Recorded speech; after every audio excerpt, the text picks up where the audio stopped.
Someone once told me the grass is much greener. A lot of people are watching along with us. Things are going to be taken a lot further. It does keep the flow really, really nicely, which makes it a show that was really ahead of its time. Where's that petrified eyeball at now? Who's had it last? Macy is amazing, and she doesn't care about what other people think about her.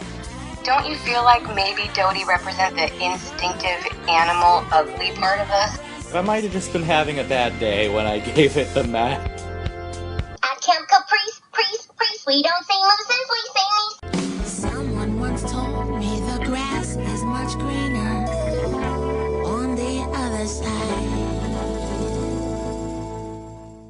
Hello and welcome to We're In Between, the podcast where we discuss an episode about As Told by Ginger once a week, every week. For those of you guys who've been keeping track, sorry, it's been a while since I've been around. Life's been keeping me plenty busy and I just haven't quite been able to jump in on the last few podcasts, but I'm back, don't worry, I'm still around, still alive, still kicking. So I figured real quick, I'm just going to run through my sort of quick overarching thoughts on the last sort of episodes that we missed.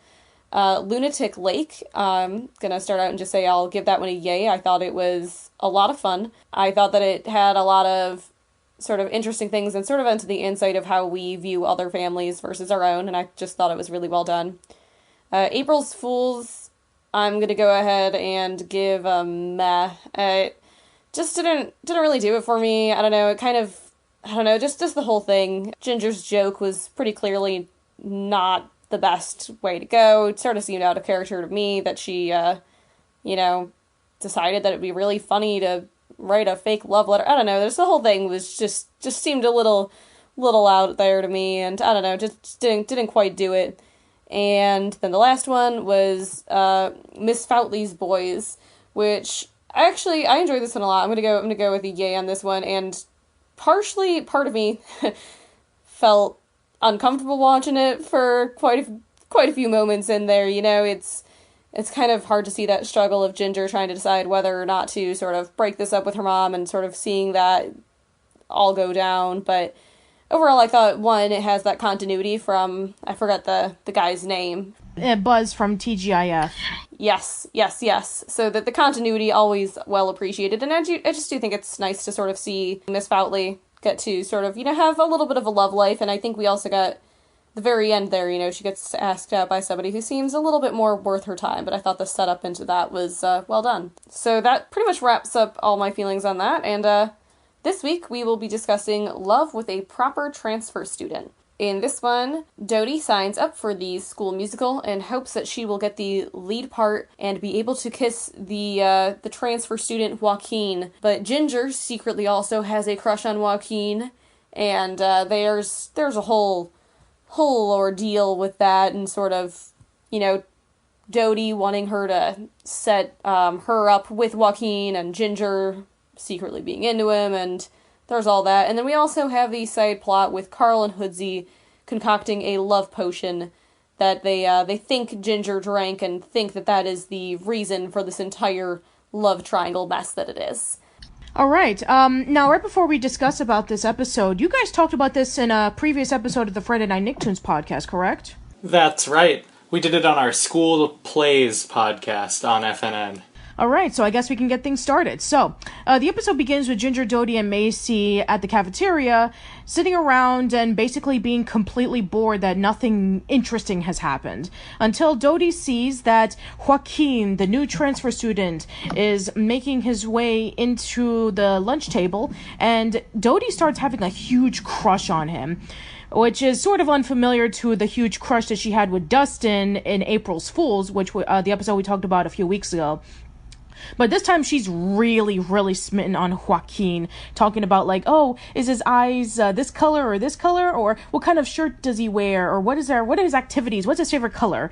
And so she sees Joaquin signing up for the school play called Mambo and the Catskills, and it's supposed to be a play about like a girl and her family. They take a vacation, and she meets up with this guy, and they have this love for Latin dance, which it kind of reminds me of Dirty Dancing Havana Nights, if you ever seen that movie.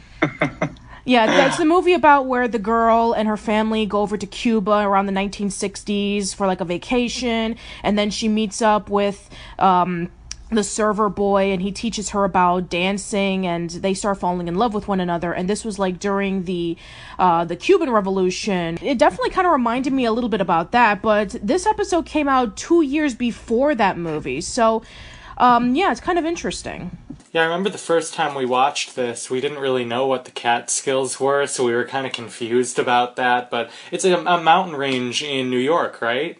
Yeah, it is. The Catskills is in upstate New York, yeah. So are they vacationing in Catskills, New York? Is there a Latin country that has Catskill Mountains? I don't know.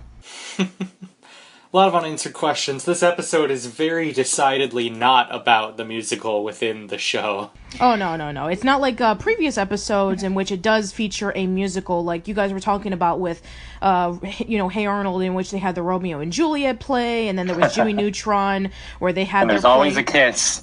Yes. They love to put kisses in those plots. I know. It seems like the only play that no, scratch that. I mean, even Cow and Chicken did a play called The Ugliest Sweeney, and it involved with Chicken wanting to get a kiss with the girl, but then Cow had to play the role because, she got sick from some disease. So, yeah, the whole kissing thing was gone, and then it just had like this huge musical number. And we can't forget about Poopy and Explodey from Ren and Stimpy. Yeah, but that was showcasing a cartoon. That wasn't a play. Right. But That's yeah, true, exactly. but it's all about that kiss. Yeah, exactly. Always. Yeah. Explodey, can I have a kiss? I don't know, Poopy. Give me some time to think about it. 23 years later. So bizarre. We just discussed that episode on FNN. Yeah, I was the one who actually recommended these episodes for you guys, for Casey and Ashli to watch. They were wacky. Didn't quite enjoy them as much as the Angry Beavers recommendations, but for Ren and Stimpy, they were great. I was being easy on you, by the way. We should probably talk about As Told by Ginger. Sorry about that. Yeah, getting back on. I like how this is such a real thing that Dodie, Ginger, and Macy all kind of immediately are interested in Joaquin. That's such a real thing of like an entire friend group falling for one person at once.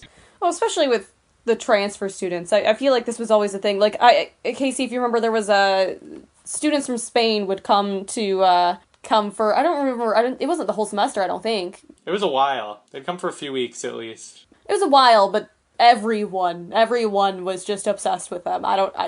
Something about foreign students, you just can't help yourself around them. Everyone's got to fall for them. It's like a rule. Yeah, I mean, we even discussed about long time ago in the episode Stealing First, in which all the girls had a crush on Jean-Pierre, and then they had that whole bet with is Ginger going to go first base with him. That's right. I was wondering why this plot seemed a little familiar.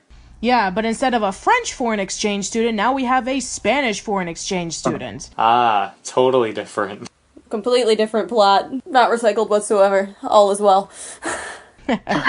So Dodie is a little bit nervous about signing up for the play, and so Ginger writes down Dodie's name for her, and at first, Joaquin thought that Ginger was Dodie, and then she gets a little nervous, and she was saying like, oh, no, that's not my name. My name starts with something with a G or something, and then she writes down her name, and then he says, oh, well, I'll see you around, Ginger, and he immediately starts having a slight crush on her, while Dodie still has no clue about it, and she's hoping that maybe she would get the lead role so that she and Joaquin can be able to act together. And so this is actually the most that we've seen Mipsy throughout the entire series so far. And Mipsy, she's terrible at acting. Oh, the worst. So they're all awful. Like, I know it's low-hanging fruit to pick apart middle school acting, but they are so bad.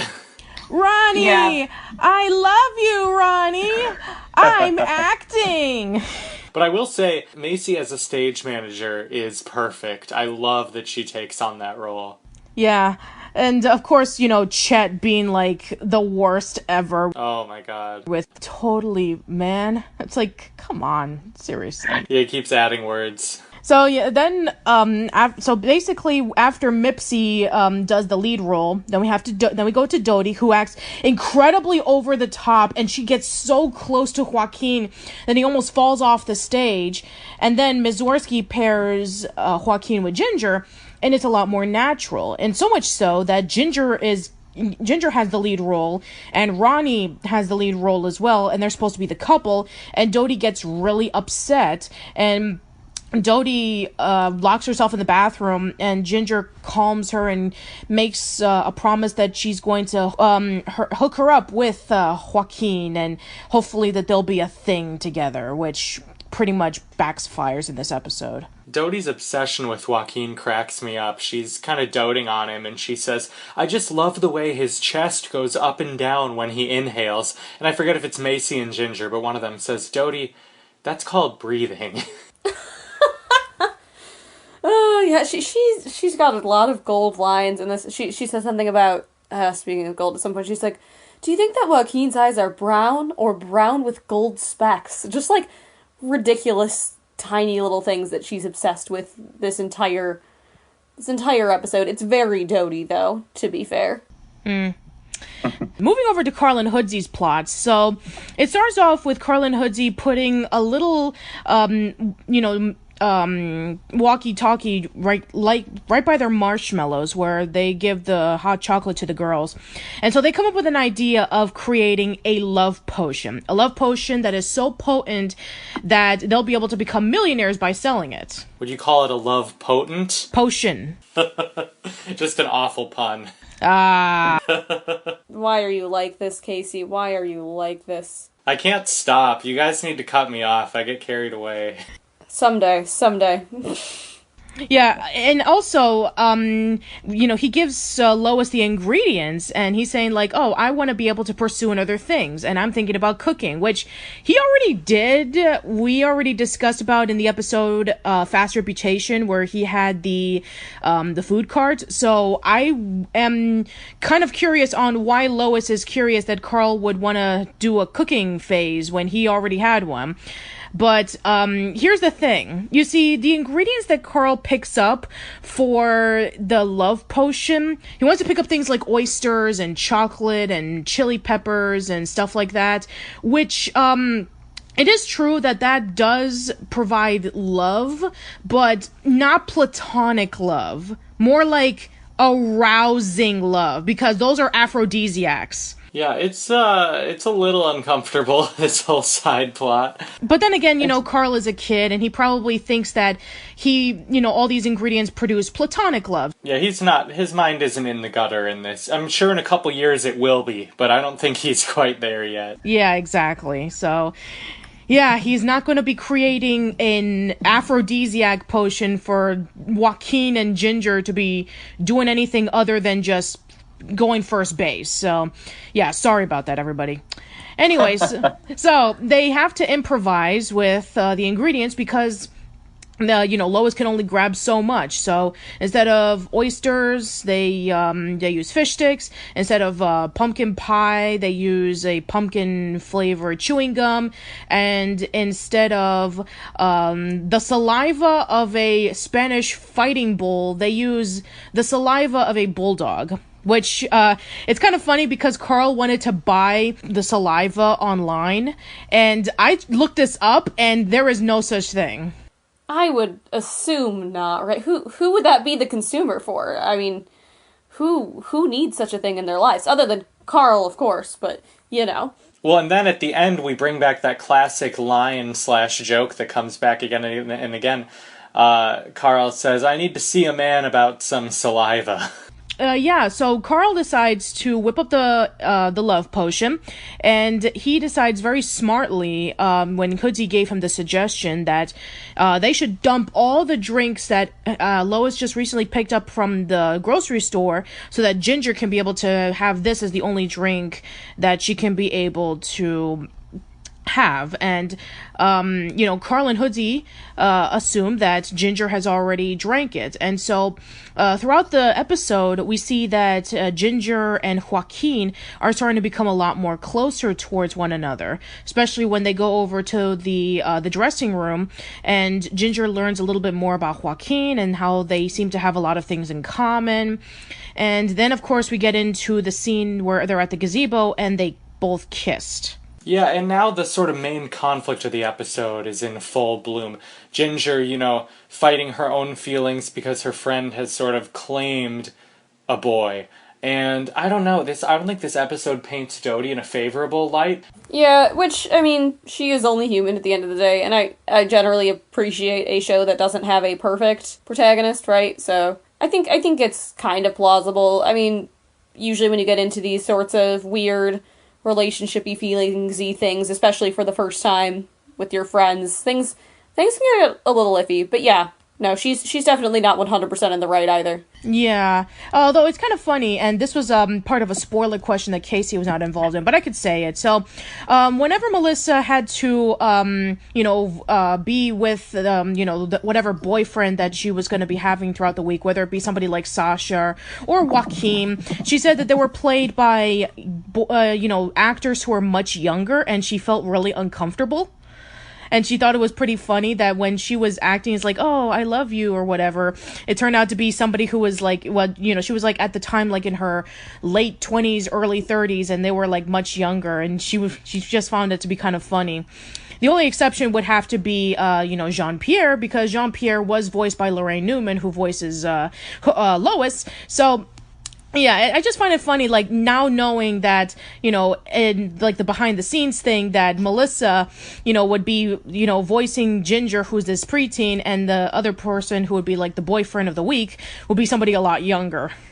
Yeah, these are the types of things that I definitely didn't think about while originally watching the show, but yeah, I could see that being pretty uncomfortable. Now, the most important part of this show, the potato chip chicken casserole, can we discuss this?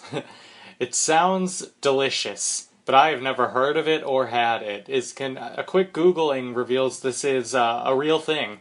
I know, Ashli, we were confused about this on FNN. I think, Casey, this should go in the list of things where anytime a weird food shows up, I'm like, Casey, we should make this. Oh, yeah, I was thinking that. Yeah, Ashli and I have... this is worth getting into. Ashli and I have a long history of buying weird desserts, and it all started with Fairly Odd Parents. Was it Abracatastrophe? Where Crocker has an ice cream stand, and one of the kids says, I want strawberry chunk cake, and we were like, what on earth is that? And we wanted to get some, and then we didn't, and the story is a lot lamer than it sounded in my head, but there you go. We also found a recipe specifically called strawberry chunk cake online, and we debated baking that for years. We never have. So I think potato chip chicken casserole should go on the list of foods we will probably never make, but are going to pretend that one day we will. Yeah, there's probably a lot of foods that are shown on Nickelodeon that you want to make for yourself. Like, ever since I was a kid, I've always wanted to try, like, what would a honker burger taste like? Or, what about that candy from Jimmy Neutron? Like, what would that taste like? Or purple flurp. Or purple flurp, or, maybe fried chicken from Chokey Chicken, or even a Krabby Patty, of course. Or even a Krabby Patty, exactly. So yeah, there's always like weird food. I mean, even last year, I did a video celebrating Clarissa Month where I made 3 tofu-inspired dishes because the main Clarissa's mom was a huge fan of cooking everything with tofu. So yeah, that'd be fun if you guys can make like Nickelodeon themed or inspired foods.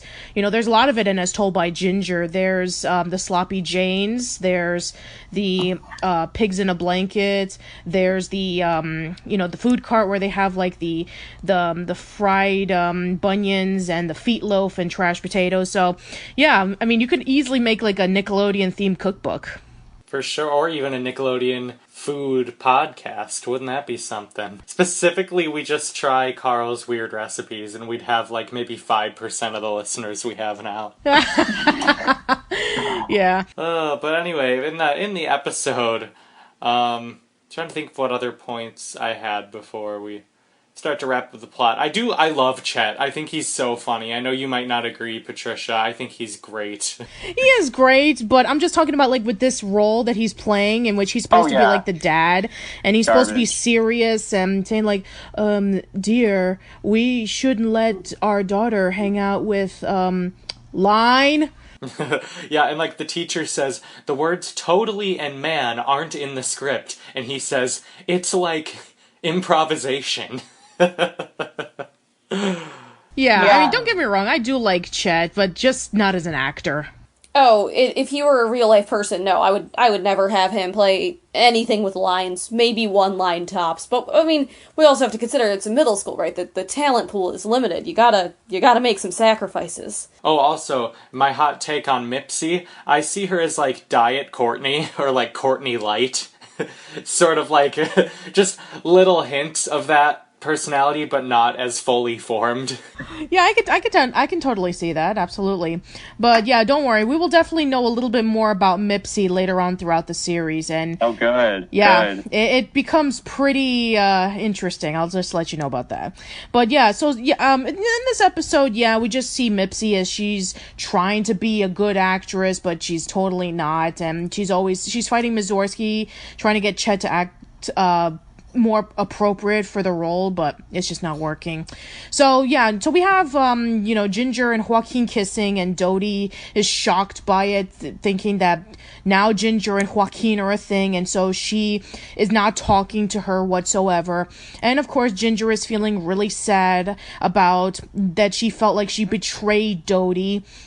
And we have, of course, Lois being the amazing mom that she is. She sits down right by Ginger's door, and she talks about, hey, you should follow your heart. I know this sounds like an after-school special lesson, but, you have to decide on what you think is best. So, of course, Ginger decides that she is going to approach Joaquin, saying that she is not interested in dating him, that they just want to be simply friends. And this line that she says about, like, relationships are temporary, but best friends are forever, I'm very mixed with this. I think we talked about this too, especially middle school. I can tell you, I have one friend actually who's pretty close, and we were acquaintances back in middle school, but the vast majority of people that I was friends with in middle school, we haven't kept in touch, right? Like, there's some limitations to whether or not that's gonna last forever. Yeah, same here. Pretty much nobody that I knew in middle school I kept in contact with.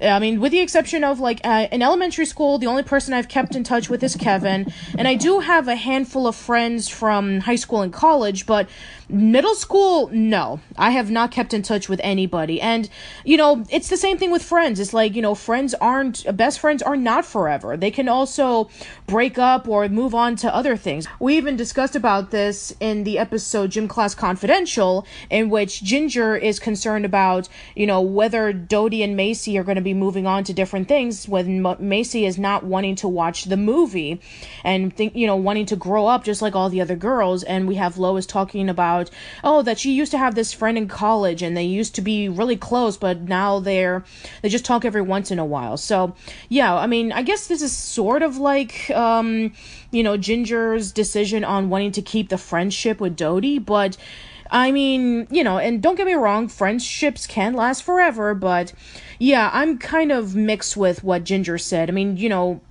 it can happen to both cases. I mean, you can have a best friend and you can have a boyfriend, although in this case it doesn't work. I guess I will say, I think overall, probably more people have stayed friends since middle school than have stayed dating since middle school. And I don't know, obviously, actual statistics on that, but I feel like the average relationship does not last when it starts in middle school, and probably more people have friends from middle school than boyfriends from middle school. That's fair. But yeah, forever, bit of a stretch. So yeah, I guess the episode concludes with Carl confessing to Ginger that he was the one responsible for Ginger going absolutely insane with loving Joaquin because she drank his love potion. But then she says, well, I thank you for taking responsibility for ruining my life. You know, that's a new thing for you, Carl, but unfortunately, that drink was for Mom, not for me. And so he realized, oh no, the thing didn't work whatsoever. And so that's when we have that end joke with Carl wanting to buy the bull saliva, saying, hey Mom, can I borrow your credit card? I need to see a man about saliva. So yeah, that's how the episode ends. Alright, I'm about ready to give my rating. This one, it feels wrong because it's an episode about a musical, but I'm gonna have to give it a meh. I don't know, I was a little underwhelmed rewatching it. It's not a weak episode by any means, but I think I need to get a little pickier, and this one doesn't quite cut it. You know, I hate how much we always agree on things, but I was kind of thinking the same thing. I think the first time I watched it, I was more into it, and I think if you asked me before I had watched the rest of the series, this might have even gotten a yay for me, but now that we've sort of seen some of the greatest and the best, I think this one sort of gets muddled amongst the others. So I'm gonna go with the Met as well. Yeah, same here. I wasn't really too crazy about this episode either. The whole conflict with Ginger, Dodie, and Joaquin, while it is a pretty interesting concept, it pretty much just boils down to the fact that the message gets kind of muddled, and also Carl and Hoodsey's side plot, I just wasn't really feeling it with them trying to make a love potion. I feel like their schemes of, either making money or, trying to get attention have been done better elsewhere. So, yeah, I'm going to give it a meh as well. All right, thank you guys so much for tuning in. We are just past the halfway point. I've been having a great time and seeing your guys' comments on the YouTube pages and on our forum, of course, so go check that out. Next up, we'll have Family Therapy, episode 33 of the series, episode 32 of We're in Between. See you next time.